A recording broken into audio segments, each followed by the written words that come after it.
I love where Chandra finished off there with, you never have to be ready if you're following someone who is. You don't have to be ready if you're following someone who is. And that God is always ready. He's never caught off guard or by surprise, but he is ready.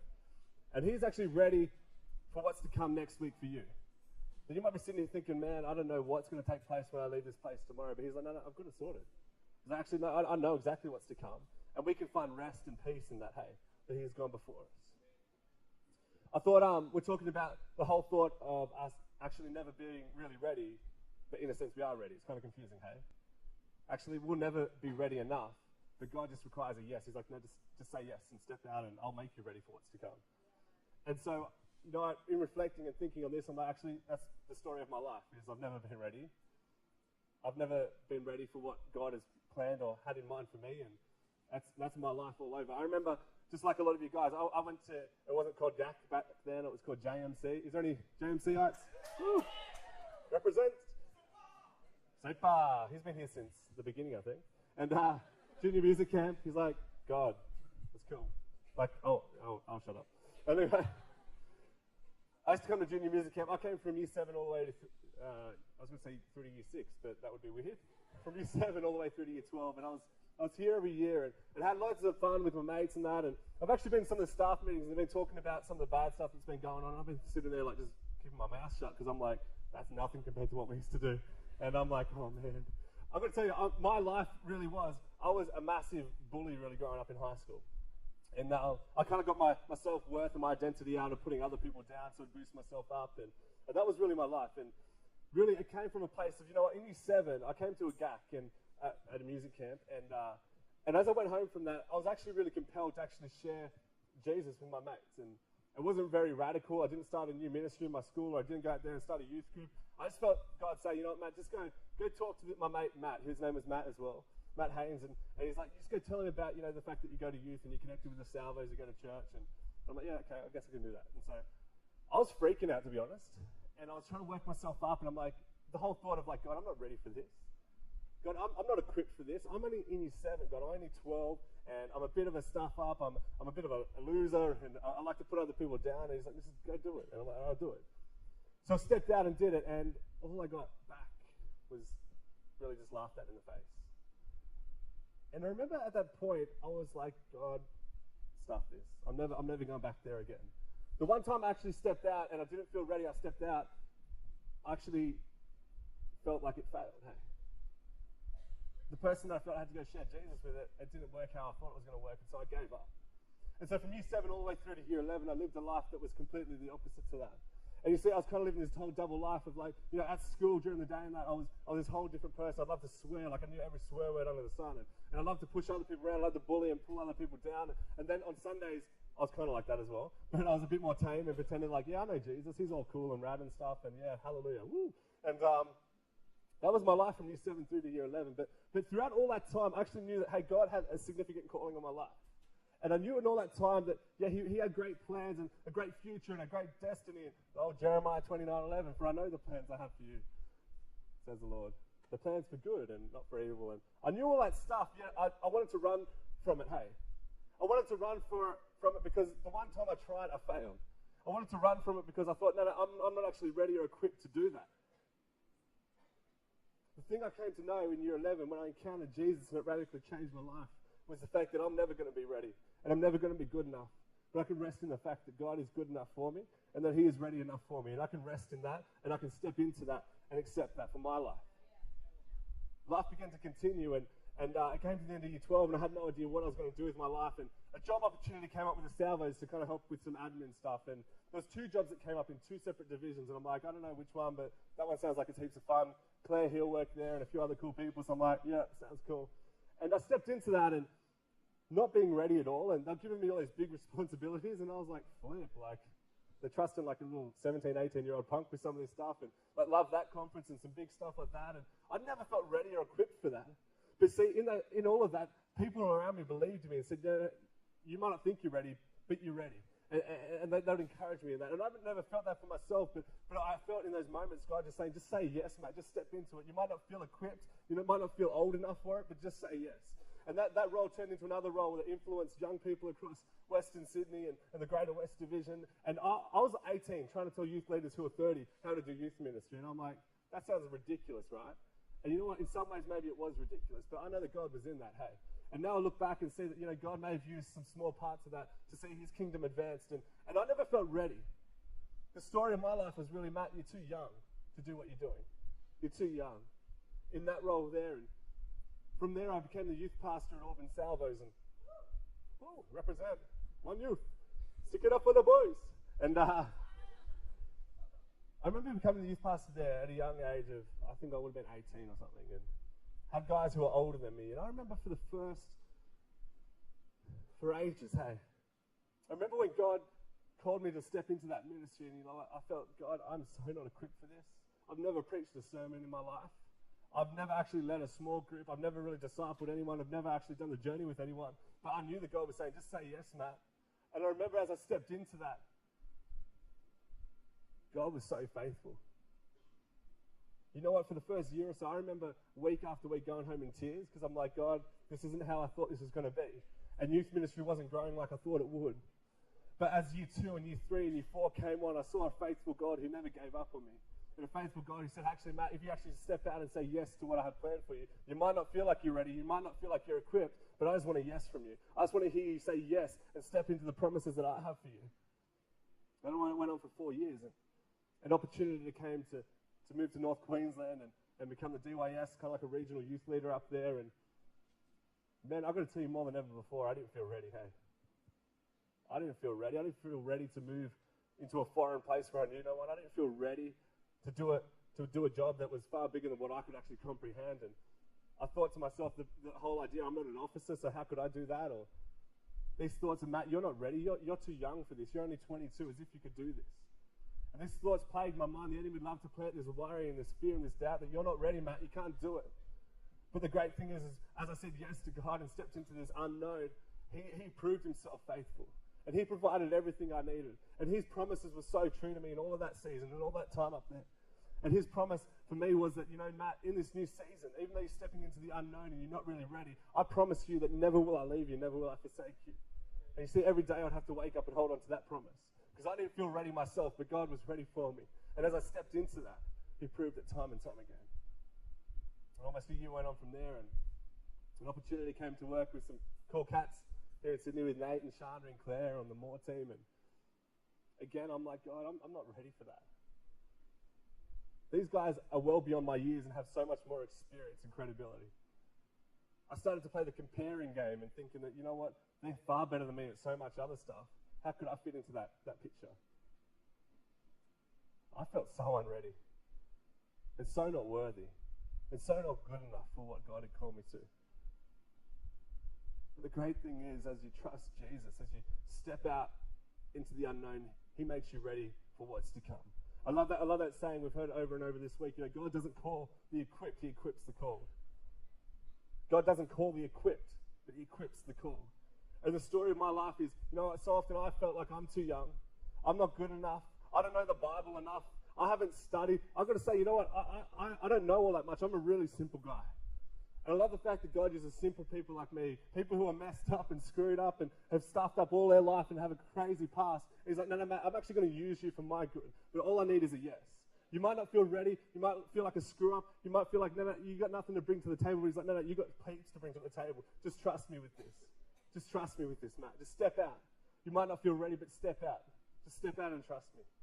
In Exodus chapter 3, we heard a great story about Jeremiah, and similar to that, we hear God speaking to Moses. And so most of us have probably heard the story of Moses and seen The Prince of Egypt. It's a great movie, and I love it. It's a top 10 collection. And we read in Exodus chapter 3. If you've got your Bible, turn to Exodus chapter 3. We're actually going to read this tonight. But we hear God speaking to Moses about this whole thing of calling that Moses not feeling ready. Just to give you a bit of a background, the Egyptians, I'll make this real brief, but the Egyptians at the time made the Israelites their slaves. And Moses grew up in Egyptian royalty, really, and he got fed up with the injustice and all that was going on there. And he actually lashed out one day and actually murdered someone, and it was chaotic, and he had to flee to a new place and start a new life.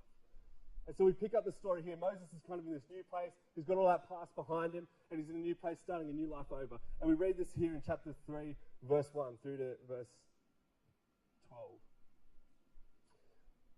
It says, Now Moses was tending to the flock of Jethro, his father-in-law, the priest of Midian. And he led the flock to the far side of the desert and came to Horeb. That's a mad name. Horeb. Must have been a horrible place. I'm kidding. That was good. The mountain of God. There the angel of the Lord appeared to him in flames of fire within a bush.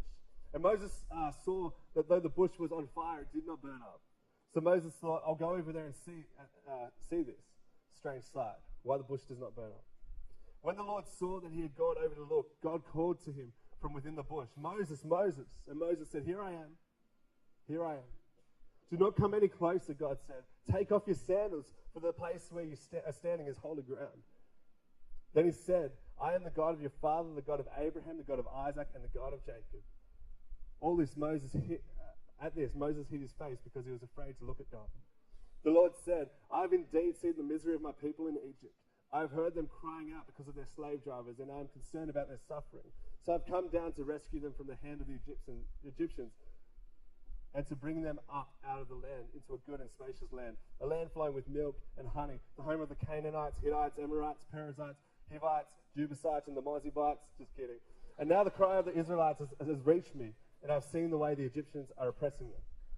So this is God saying to Moses, now go. I am sending you to Pharaoh to bring my people, the Israelites, out of Egypt. Capture this part. But Moses said to God, who am I that I should go to Pharaoh and bring the Israelites out of Egypt?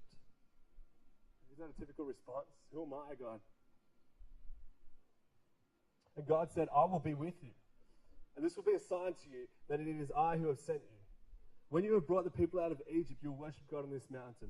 Moses said to God, suppose I go to the Israelites and say to them, the God of your father has sent me to you. And they ask me, what is his name? Then what shall I tell them? God said to Moses, I am who I am. This is what you are to say to the Israelites. I am has sent you. I am has sent you. I love this story because you can kind of picture it. Moses is out there doing his ordinary business, right? Just like, this time next week, maybe not this time specifically, but during the day you might be going to school or work or uni or whatever. Just like that, he's doing his ordinary business. And he has this encounter with God that changes everything. He sees this burning bush, and I don't know about you, if I saw the burning bush, I'd be like, holy Moses, that is a freaky thing right there. Like, I ate something wrong today, or I don't know. That's weird. Moses has this encounter with God that changes everything. See, God calls Moses to go back to the place where he was probably rejected, the place where he had stuffed up and messed up and made a mess of things. And God calls him to go back there and free the Israelites, the people of God. And I don't know about you, but that was a huge task. There's thousands of people on the line there. And God calls an ordinary man, Moses, to go back. And we see this conversation go back and forth between God and Moses. He's like, no, God, but I have a stutter. And he's trying to think up all of these things. There's probably excuses and there's reasons why he shouldn't go back, why he isn't ready to do what God has called him to. And you might be sitting there today thinking, you know what, well actually, yeah, I've had an awesome week at camp. This has been a great bubble here to live under at camp, and it's awesome. But yeah, I don't feel ready to actually go back and make a difference in my community.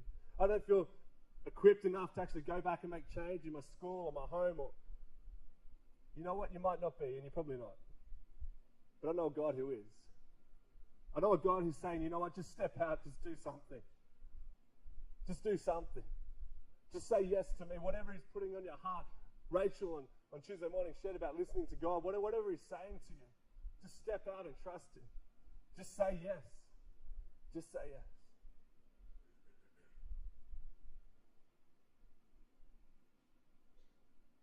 You feel like you're never ready? Just deal with the fact that you're not. But a great God in heaven who's saying, I'm ready for you. I'm ready. I'm absolutely ready for you.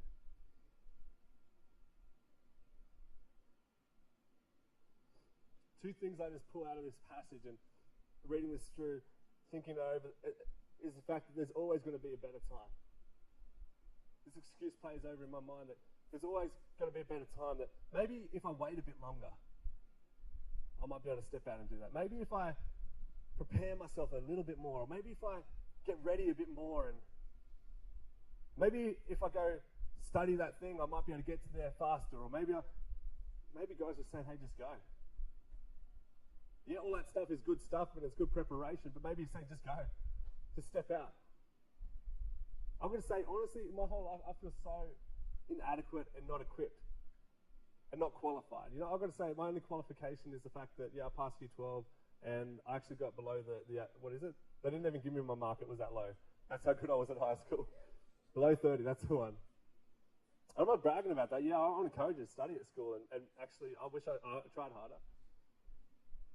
But I think it's a great testament to the fact that God uses anyone, hey?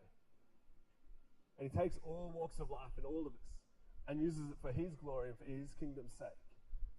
And you might not be feeling ready or qualified, but he's like, no, I'll qualify you for the task ahead. I'll prepare you for what's to come. I'll equip you for what's to come. Just say yes. Just say yes. And the thing is, with God's timing, it's always perfect, hey? We might not be ready, you might be thinking the time's not right, but God's like, no, my timing is always perfect. But the thing with God, his timing is somewhat illogical and different to the way we think here on earth and our human understanding. You see, 30 minutes to God could be like 30 days to us, or 30 seconds to us could be like 100 years to God. You see, time, it's different. God doesn't measure stuff by the way we think of time, and our timing may be different to what his is in. And we're going to rest in the fact that his timing is always perfect. And God's calling you to something now, and his timing is perfect, but you might be thinking, you know what? There's always going to be another time. There's always going to be a better time. But he's like, no, there's no time like the present, hey? You might be saying, you know what? You've been waiting long enough. Just step into what I've called you to. You've been waiting long enough. You can rest in the fact that Isaiah 55 at verse 8 to 9, it says that my thoughts are not your thoughts, neither my ways are your ways, says the Lord. For as high as the heavens are above the earth, so are my ways higher than your ways. And we can find rest in the fact that he thinks so much higher and greater than what we do and what we can comprehend, and rest in the thought that he's got it all in his hands, he's got it all in control. That we can surrender ourselves to him and not feeling ready, step into what he's called us to. Just recently, Greg made a good introduction to this the other night, but just recently I've started dating Jacqueline down here. That's very lovely. And we've been dating for under 4 months, and it's been a great time. She's like all nervous and stuff. But I'm going to say, and maybe this is speaking to some of the older guys as well, hey? But maybe you don't feel ready for the relationship maybe God's intended for you, hey? And you might be a bit shy around that. I'm not saying just go out and date anyone either, right? Just hear me right here. I don't want to get the wrong message across. You're like, yeah, I'm getting married tomorrow. Ooh, I'm like, oh, that's not good. And so, as I shared, so much of my life I never felt ready. But you know what? I love that when God says something, we can hold on to him in that, hey? I remember meeting Jacqueline a year ago. We kind of talked over the last year. And then we started to date about, 4 months ago. Started talking about that. And I remember on our first time we went out on a date together. Jacqueline doesn't think it was our first date, but I reckon it's our first date. We'll have an argument about that later. But I'm joking. But she'll always win. And we went out on our first date. I felt this absolute confirmation in my heart that God says, you know what, this is the one, mate. This is it. And you know what, in that moment, I was like, you know what, God, thank you, that's pretty sweet. I'm pretty happy right now, but thinking, you know what, God, I'm not ready for that. And as we've journeyed together as a couple, God's just like, you know what, the timing for you to actually to become one and be married is probably sooner rather than later. And God has confirmed that time and time again along our journey, and there's a peace that surpasses all of our understanding. And I'm like, you know what, God, I'm not ready for that, but I know you are. And you see, in my timing and my worldly understanding of relationships, people say you should date for more than a year or two before you get engaged, or you should date for a longer period of time. And God just said to me, you know what, my timing is perfect, Matt. And you may not understand right now why I'm bringing you together closer at a time like this, but it's for my glory and for my purpose. And I can rest in the fact that that's the case, hey? We're talking about this time next week. I reckon I can confidently say that this time next week I'll probably be engaged. I can probably say that. I've got a lovely little card here, Jacqueline, for you tonight. The next one to add to the collection. But I can make a promise that this time next week we'll be engaged. Do I feel ready? Heck no. Heck no, tech no. I love this. I was talking to Anna Godkin the other day when we had to go to the hospital with someone, and she's talking about her and Josh. I hope this is right to share. It's nothing personal, I promise. Woo, that's cool. But we were just talking about, these guys got married real young, yeah. And I was just asking how was that for them and how that all go. And they're like, and it just said it was so great. It's the most perfect thing ever. And it's just saying that, you know what, we're just having this discussion there. People say, oh, well, I've got to save more money before I get there, or I'm going to be older before I get there, or I've got to have my stuff together before I get there. She's like, no, that doesn't matter. Just do that stuff together. Actually step in it together. And I'm like, that's perfect. That's such a great illustration of being, you know what, we're never ready, but actually step in and do it together. And what God's calling you to, you might not feel ready, but he's like, let's do it together. Just step out and let's step into what I've got promised for you and got planned for you. His promises always come to fruition. He always pulls through. I'm just going to invite us to stand where we are and maybe ask if Phil maybe come and jump on the keys. That'll be cool.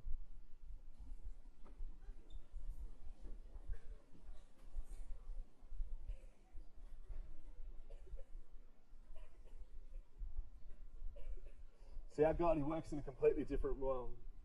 And his thoughts are so much higher than our thoughts. You might be sitting there tonight, standing there tonight thinking, you know what, I'm not ready to go back home. I'm not ready to go back and face school next week. I'm not ready to go back home and face the action of it all. But God's saying, no, you are. You are. I've called you and I've equipped you for all that you need. Just trust me in it, yeah? Find peace in the fact that I've got it sorted, that I've gone before you, and that it is not caught off guard. As Chandra mentioned before, maybe God's put that dream and that vision for your high school, and you're thinking, man, I'm not equipped for that. Can I say, just do it? Can I also say, if you failed, like I felt that maybe I didn't get it right in year 7 when I did that, jump back up again and do it. I don't like to live with regret, but the one thing I wish I changed was when it didn't go how I thought it did in year 7, I wish I got back up again and did it again, hey? And then I didn't waste 5 or 4 years of just like, you know what? Just doing my own thing, leaving God out of the picture. The one thing I'd hope for us here at GAC this year is that we would leave knowing that God has equipped us. That you might not feel ready, but he'll equip you for everything you step into. That we can trust and we can surrender and find peace that he's gone before us.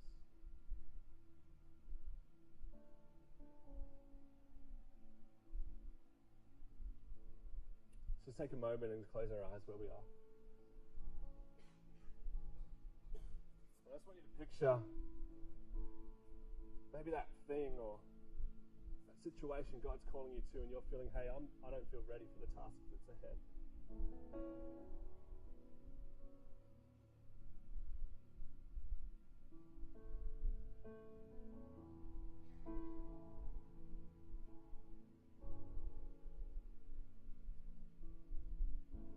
You might be sitting there thinking, how do I start this thing, or what do I say, or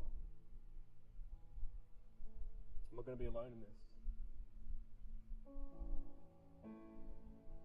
And I think we can take peace in what God said to Moses in that burning bush where he said, just tell him that I am sent you.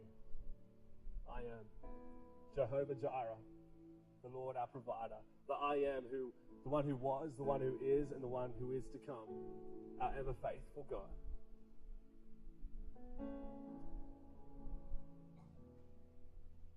You might be thinking you're not ready. Step out and trust the I am, the great I am. Trust God. You might be feeling you're not equipped for what's to come. Rest in the fact that he'll equip you for all you need, and that he'll never fail you in that.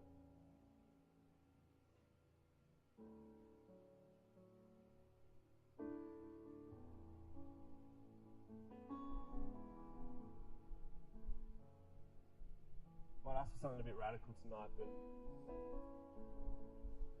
you might be standing there thinking tonight, yeah, I'm not ready for what God has called me to, but in my heart, I want to say yes. Even though I don't know what it's going to look like, even though I don't know the outcomes, I'm just going to say yes anyway and trust that he's got it all worked out. Jess, yesterday morning, the juniors asked us to stand to our feet and stand up for Jesus and say yes to that. And Mark shared about saying yes to Jesus on Monday night. And all throughout the week, we've heard that message. And I'm radically going to ask you just simply, you're saying, hey, yeah, I don't feel ready, but I'm going to say yes anyway. Just fall back into my Father's arms and trust him. If that's you, without your friends nudging you on saying do it or don't do it, just make the decision for yourself, yeah? I'm going to ask if you're saying, yeah, I don't feel ready, but I'm going to trust Jesus, to just simply stand on your chair. Just stand up and in that statement say, yeah, I'm ready. I'm not ready, but I'm going to rest in the fact that God is ready.